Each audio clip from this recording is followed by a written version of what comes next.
Dee Dee, Justine, thank you for sticking with us. Let's talk about what's going to be another record-breaking budget. From the top of the governor's address, she talked about the state's record oil and gas revenues. Last month, she proposed a 7% bump in the budget to $10.9 billion. A question for you both. What are some of the things that you heard her mention spending money on with some of that bump from oil and gas that caught your eye? What were some of the things that interested you? Dee Dee? Well, there are a couple of new funds that were of interest. One was to create a new insurance program and fund for people that were victims of disasters.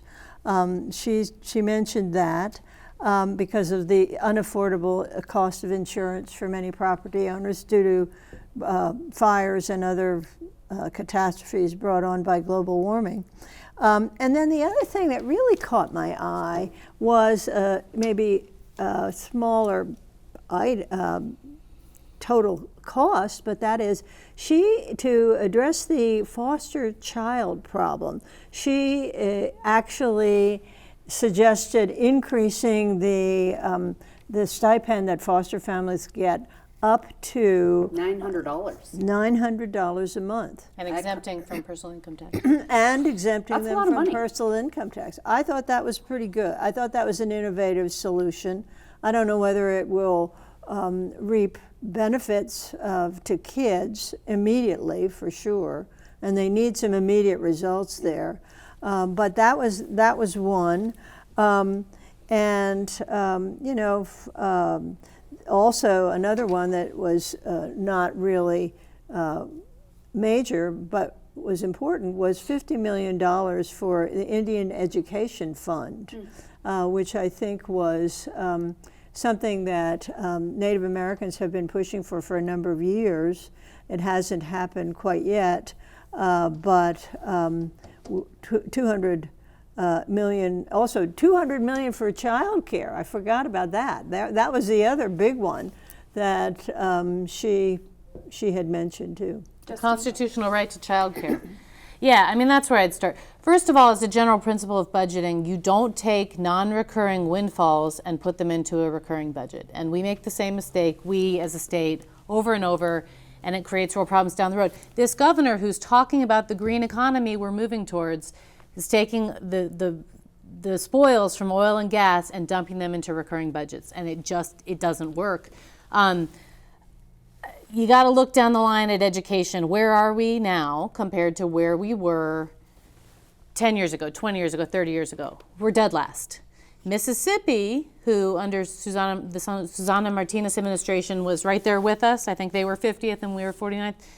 They now, according to national rankings, are somewhere in the middle, maybe 30th, having taken the same literacy initiatives and fourth grade reading, bringing back phonics, on the ground, direct intervention with students that Susana Martinez pushed for and implemented it. And you can read the numbers differently, maybe they're not performing as well in other aspects, but I think there's no question we have thrown a ton of money at pre-K all the way through high school education, and we have not gotten results. And so I look at these big numbers and say, at the end of the day, we're doing the same thing over and over again, and we are dead last.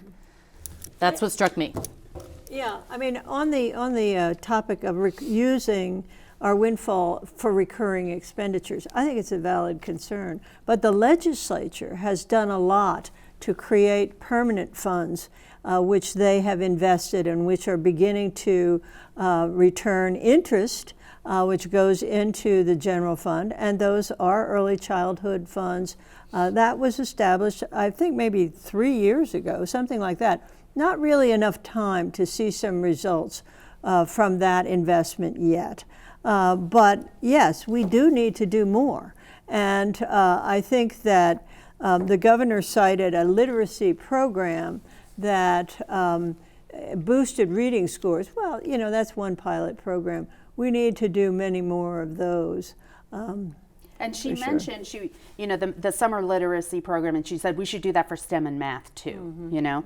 But I want to talking about oil and gas and the governor's sort of climate change agenda, and this is a real tense point, right? Thank you so much for all this money. Now, here's what I want to do with it, which is the opposite of what you guys have in mind. For years, this has been a tension here. Dee Dee, with so much of her focus here on crime, did the governor kind of just push some of that climate stuff aside? No, she actually made a big statement that she wanted to get to net zero, make New Mexico a net zero state, by 2050. And that got a lot of applause. That got a lot of attention and applause. I was surprised at that, frankly. But she said nothing about the country's withdrawal from the climate accords. She No, said nothing about what's no. happening big picture. That's beyond her control. But this is within her control. Some of these policies and investments are within her control. And I think that she has been a leader in that field. She introduced people that were sort of fixing the oil and gas problems that have been created in terms of methane emissions. I think And these the were water remediation. yeah, and that's right. And she introduced a couple of individuals that were doing this, as well as wind energy workers. I There was thought that whole group of young people of color Yeah. working I in thought the that industry. was pretty strategic with the progressives, and I thought Sure. that was artfully done to try to bring folks around, the environmentalists around on those proposals. I think she's put a lot of thought into that. Yeah. Justine, you mentioned education earlier. We talked about a few of the things she did. One of the real sticking points is that 180-day school requirement, and there was not enthusiasm for that on the Republican side of the House floor. Yeah, the rural communities in particular are opposed, and I just think that's a non-starter. But then people say, everybody else puts kids in school for 180 days a year. Why is this so hard? It's hard coming from Santa Fe. And Yeah. you're not going to interfere with the way it's not going to go anywhere. Local And she's had control of resistance. school boards.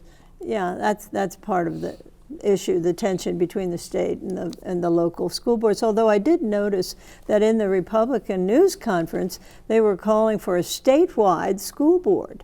That's something we had before, and it didn't really work very well. Well, and Gary Johnson said everybody's finger pointing, right? And that was the big reform. We're going to have accountability, and we're going to eliminate that. It's funny how we come back around. Also, at the center of the speech was increasing funding for Children, Youth, and Families Department. She proposed a partnership with an independent outside expert in child welfare and foster care to evaluate CYFD, as well as an independent child protection authority appointed by her office and the Roundhouse. For years, we have seen lawmakers try to pass legislation that would create some sort of office of the child advocate to provide legal oversight for CYFD. But Dee Dee, how does the governor's proposal, how is that different from what people have talked about before? Well, this is the first time that she's really promoted it herself. The legislature has, and now a court, a arbitration has said that there ought to be an ombudsman at the very minimum to take care of some of these really horrific cases. To hear complaints from people and Yeah, I think that there has been a proposal in the past that there be someone from the Attorney General's office that would oversee the CYFD. She's now proposing an outside expert and somebody that would report every 6 months to both the legislature and the executive. Well, I think that's sort of a concession on her part, and admitting that there are real heavy problems there. But one wonders if she knew in advance about this decision, which came out the same day as the opening speech, that really scored CYFD in the case, the ongoing case. Yeah, we saw that report come out that kind of confirmed a lot of what people have been saying about the failures at CYFD. Oh, absolutely. Justine, do you think that this independent, monitor idea is going to go places? Is that a good idea? I don't know, and I hate to criticize it without having a better solution. I mean, it's such a difficult, intransigent problem. It makes sense to me that that's the governor's approach in some sense, because that's her background. You know, she did that in healthcare. We're going to have ombudsmen in nursing homes and got some traction there. I don't think we should throw a whole bunch of money at the problem and say we've done something, but I think if having expertise, having more sunshine and transparency can't hurt, and I hope that we make some progress, because it's a really serious problem, and a lot of kids' lives are being very negatively impacted. You know, one of the things that she said was she was pulling out one of the programs from CYFD and pushing it over to DOH, which I think is I think it's the CARA program for addicted babies. Right. And, you know, I think that's an admission that the CYFD cannot handle this. Striking humility in some of these things. I thought so. Justine, I want to come back to you. Unlike previous State of the State speeches from this governor, we did not hear, this kind of fiery, democratic, ideal, big picture stuff. No talk about assault weapons all of a sudden. Nothing about reproductive rights or abortion. What else did you notice was not there? We talked about a few of these things, but... Well, I mean, it was impossible not to notice the day after Trump's speech, day after the inauguration, as troops, as Army and Marines are headed to the border, it was impossible not to notice the omission of any reference to how are we going to deal with mass deportations? To what extent is she going to cooperate? What happens if this is in the schools? How about churches? At what point? I mean, I think in November, the governor had said, we'll go to court, we'll get an injunction, we're going to fight. This is not going to happen on my watch. This is not the New Mexico I'm from, right? We're a multicultural state. This is going to impact families. This is going to impact the economy. This is going to impact trade. She was silent on it. So that was striking to me. But I think she, like many governors, mayors, Democrats across the country, are reading the room. They are afraid that Trump is going to be vindictive with federal funds. He has given every indication, and he has outright said that. And so she's being careful. I was pretty surprised, though, that she didn't touch on anything, on reproductive rights, on any gender issues. Yeah, no LGBTQ things, nothing about trans kids. Not even just to say, we're going to take care of our community here. This is not the approach I didn't hear human trafficking.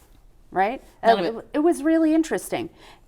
Justine, let me stay with you for a minute. Democrats, won most of their races in New Mexico in the last election, but Republicans made some notable gains. And Trump tightened his margin. He definitely so he did. Picked up about 50,000 votes, less so in Bernalillo and in the north, but in all the bedroom communities and certainly on the border, he's gained a lot of votes. And the governor is very hip to that, okay? And so I think she's being cautious because she's concerned about her legacy, and she wants chaptered legislation. She wants to pass certain things, and she's not going to let politics interfere. I think that's why she didn't descend into this kind of partisan diatribe that characterizes Trump's speeches so much. Instead, doing a traditional State of the State address, where she outlines the accomplishments of her administration and also outlines a program going forward.